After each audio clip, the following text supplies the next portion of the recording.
Olá pessoal, aqui é o Velgas, hoje é dia 12 de setembro de 2025.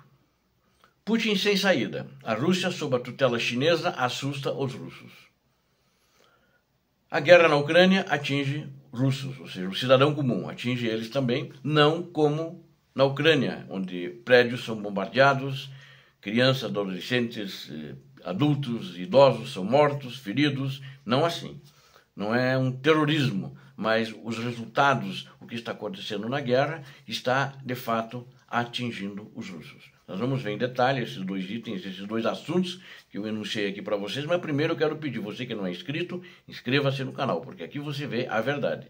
Isso é uma certeza. Fake news aqui, proibidas.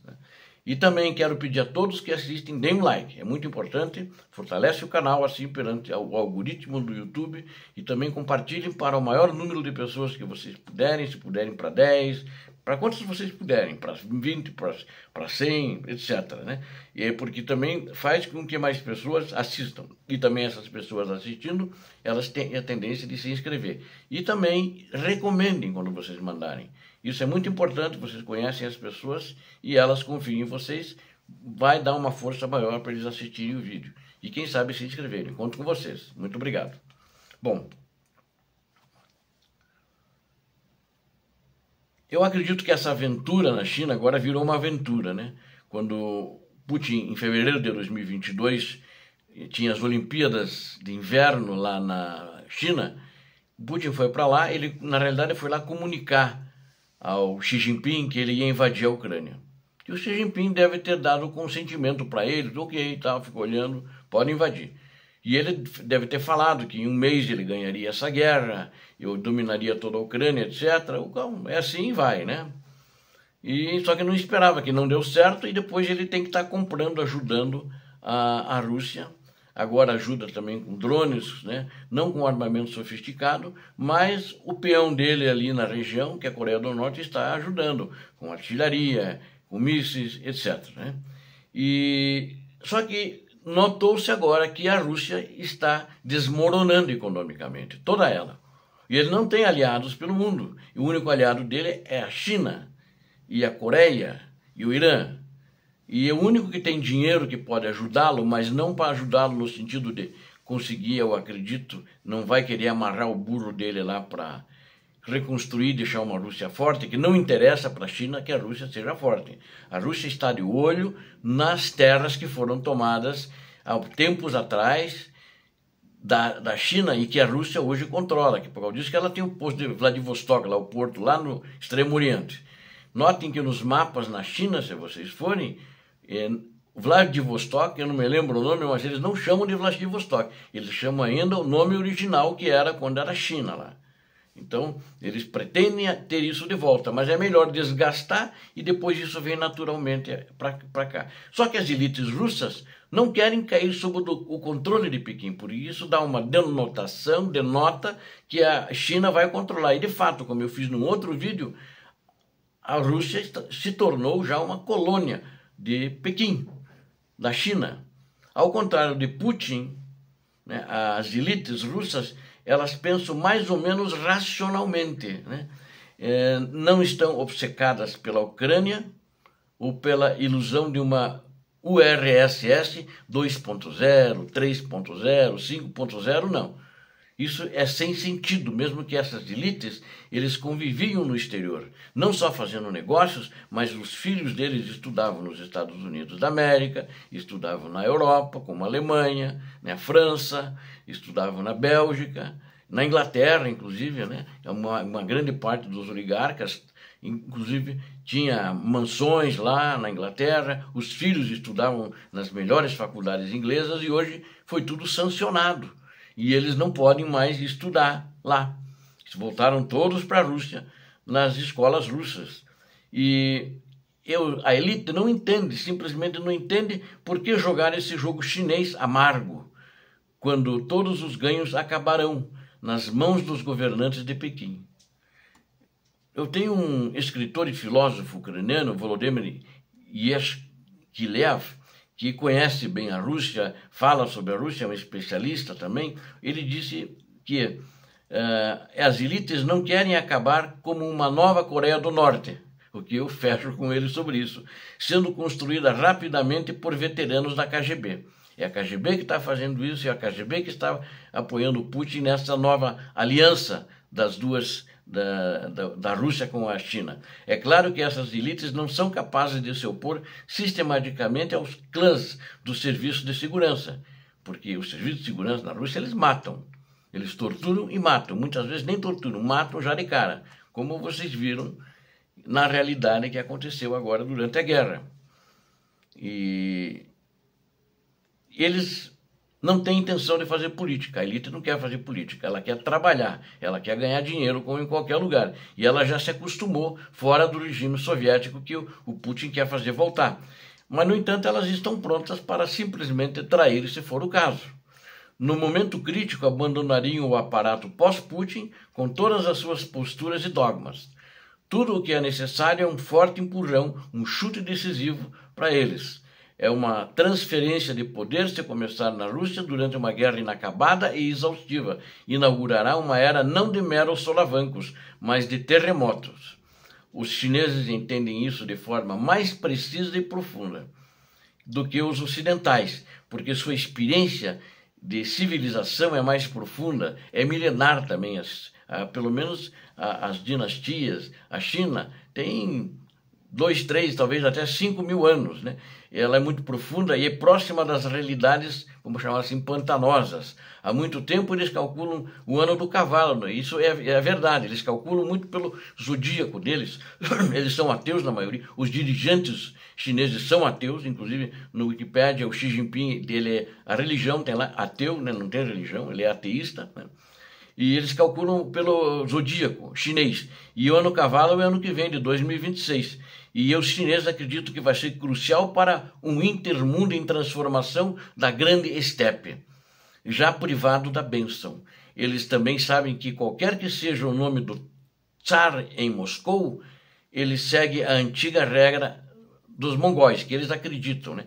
Na realidade, o mongol é um povo diferente, mas sempre, uma maior parte da vida, da história, digo, eles fizeram parte da China. Nenhum amigo além da própria sombra, diz a sabedoria mongol. Veja bem, nenhum amigo além da própria sombra. Nenhum chicote além da cauda do cavalo, né? Há um século, os chineses decodificaram o conto crepuscular de Lupsan Danzan. Eles sabem que chinês, né?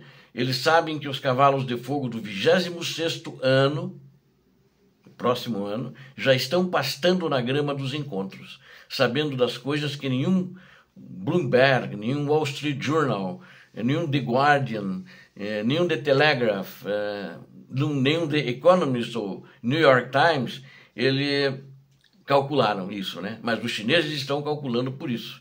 Os chineses sabem muito bem que a derrota da Rússia não é apenas possível, mas eles acham que é provável, que a probabilidade é maior da derrota russa. E não é simplesmente porque a economia russa não consegue suportar as tensões da guerra, né? E por causa disso também eles não querem amarrar 100% o cavalo deles lá, porque eles querem tirar proveito. A questão das tensões, essa não é a questão principal, pelo menos não é a única. Os chineses estão cientes que vai existir uma transferência do poder que está prestes a começar na Rússia, que essa transferência deveria ter começado há 3 anos, que estagnou fatalmente e que essa pausa se torna mais destrutiva, e está sendo destrutiva, e ela parou por causa da guerra e uma eleição forjada, falsificada que fizeram para eleger o Putin, e está se tornando cada vez mais tóxico a cada dia. Eles acham que vai haver uma transferência de poder. Enquanto isso, a guerra na Ucrânia atinge os russos, né? Nova onda de protestos poderão acontecer no Kremlin e já estão se movimentando para isso. E as pessoas estão se afastando de Putin porque estão ficando pobres, né? A guerra com a Ucrânia foi um golpe para quase todas as famílias russas. Não igual a da Ucrânia, como eu já falei no início, mas de acordo com uma pesquisa do Levada Center, é um centro em Moscou, é russo, né? Normalmente ele faz as pesquisas para o governo, não sei quem pediu essa pesquisa, mas ele fez uma pesquisa que diz que 1 em cada 5 adultos no país relatou a morte de parentes, número grande, né? São 20%, então tem parentes mortos. A escala das perdas revelou-se tão enorme que a demanda pelo fim das ações militares está crescendo rapidamente na sociedade russa. De acordo com um estudo realizado no final de agosto, 58% dos entrevistados admitiram que a guerra afetou diretamente suas vidas ou as vidas de suas famílias. Para 22%, as consequências foram muito graves, 22 desses 58%. Dos afetados, quase um terço havia perdido entes queridos e outros 28% conheciam pessoas que estavam lutando ou já lutaram na Ucrânia. Um em cada 5 entrevistados teve uma reação emocional severa à guerra e 14% reclamaram do aumento dos preços por causa da guerra e da piora da situação financeira e dos salários ruins, inclusive salários que não são pagos. Mas o principal resultado da pesquisa é o apoio recorde às negociações de paz. Em agosto, 66% dos russos se manifestaram a favor do fim da guerra por meio de negociações. Ao contrário, e o presidente deles, o ditador deles, está andando na contramão deles, do povo russo. Um recorde histórico para todo o período da invasão em larga escala da Rússia. Na chamada SVO, né, Operação Especial, a grande mentira do Kremlin, do ditador da Rússia. Para efeito de comparação, no verão passado, 58% apoiaram as negociações. Verão passado agora, que terminou agora há poucos dias, né? Se transferirmos os resultados da pesquisa para números reais, verifica-se que cerca de 20 milhões de russos já perderam alguém próximo na guerra. Isso confirma, na minha opinião, sem dúvida nenhuma, as estimativas de independentes, inclusive segundo as quais as perdas russas em mortos e feridos já ultrapassam a 1 milhão de pessoas. Estão para quase 1 milhão e 100 mil pessoas que são as baixas dos militares, as baixas do exército russo. Segundo as quais as perdas russas em mortos e feridos já passaram desse 1 milhão, então, né? Tudo isso também é percebido como uma mensagem e uma exigência dos russos a Vladimir Putin. De fato, a sociedade está cansada da guerra.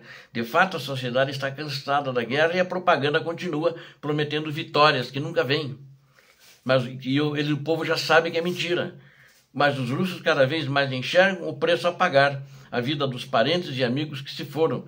E cada vez mais pessoas estão chegando à conclusão de que a guerra não vale esses sacrifícios e as negociações estão se tornando a única saída. E se a tragédia das perdas na linha de frente não afetou diretamente a todos, a economia atingiu quase todos. O aumento dos preços, a queda da renda e o desemprego arrastaram milhões de famílias para o endividamento. Para um número ainda maior de pessoas, a guerra trouxe ansiedade constante, estresse e a necessidade de antidepressivos. A Rússia vive em uma atmosfera de crise prolongada, onde perdas pessoais, dificuldades econômicas e pressão psicológica se entrelaçam em uma só bola. De fato, a sociedade está cansada da guerra. A propaganda continua prometendo vitórias, mas os russos cada vez mais enxergam o preço que eles estão pagando. A vida de parentes e amigos, carteiras vazias e a própria saúde. E a falta de produtos que já acontecem. E a cada vez mais pessoas chegam à conclusão de que a guerra não vale esses sacrifícios. E as negociações estão se tornando a única saída. Mas não é o que o ditador da Rússia vê. Ele vê o contrário. Porque ele sabe que se ele parar agora a guerra como está, o que ele vai apresentar de ganho se eles estão recuando em Donetsk, por exemplo? Se eles não conquistaram Kharkiv? Se eles saíram de Sumi, tocados recentemente agora pela Ucrânia. Tem gente aqui no Brasil que está dizendo, não, eles estão em Sumi. O cara não enxerga nada, é um imbecil. A única fonte deles são as fontes que vêm do Kremlin. Mudou o quadro. E a Ucrânia está lentamente recuperando. E se ficar até o fim do ano, vai recuperar muito mais. Eles não têm condições mais de fazer grandes avanços. E com isso o povo também está sentindo, porque agora, como a quantidade de mortos é grande, os reflexos da economia estão sendo sentidos, o russo está sentindo. Não como os ucranianos, que sofrem o terrorismo dessa maldita guerra, desse maldito comandante da guerra, que chama-se ditador da Rússia. Isso tem que acabar. Obrigado a vocês que assistiram esse vídeo. Eu conto com você, inscreva-se, porque aqui você viu a verdade. Dê um like, é importante. E também compartilhe, é importante, com o maior número de pessoas que você tiver. Assim você me ajuda, eu conto com você. Peço encarecidamente. Muito obrigado. Deus abençoe a todos vocês, Deus abençoe a Ucrânia, Deus abençoe o Brasil. Paz e bem, paz para toda a humanidade.